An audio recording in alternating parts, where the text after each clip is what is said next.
అందుకని అమ్మవారు ఏం చేస్తుందంటే లోభమన్న గుణాన్ని మహాకాళిగా తీస్తుంది, త్యాగమన్న గుణాన్ని మహాలక్ష్మిగా అనుగ్రహిస్తుంది, జీవోద్ధరణ చేస్తుంది ఆవిడ. ఈ సద్గుణములు మనంత మనకిగా అలవాటు చేసుకుందామంటే అసలు ఆ ఆలోచన రావడం గొప్ప.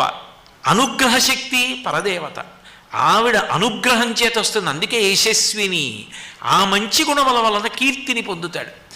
ఇప్పుడు ఆమె కామ క్రోధ లోభ మదము అంటే అహంకారం. అహంకారం అంత ప్రమాదకరమైనటువంటి లక్షణం లోకంలో ఇంకోటి ఉండదు. రామకృష్ణ పరమహంస ఓ మాట చెప్తుండేవారు. వెనకటికి ఒక మహారాజు గారు మదపుటేనుగు మీద వస్తుంటే అక్కడే కన్నంలో ఉన్నటువంటి ఒక కప్ప పైకి లేచి కాలు పైకెత్తి, ఏమి నేను ఇక్కడ ఉన్నానని తెలియదా, ఇలా వస్తున్నావు, ఒక్క తన్ను తంతాను, పక్క నుంచి వెళ్ళు అంది. రామకృష్ణ పరమహంస శిష్యుడు చూసి పరమహంసని అడిగాడు,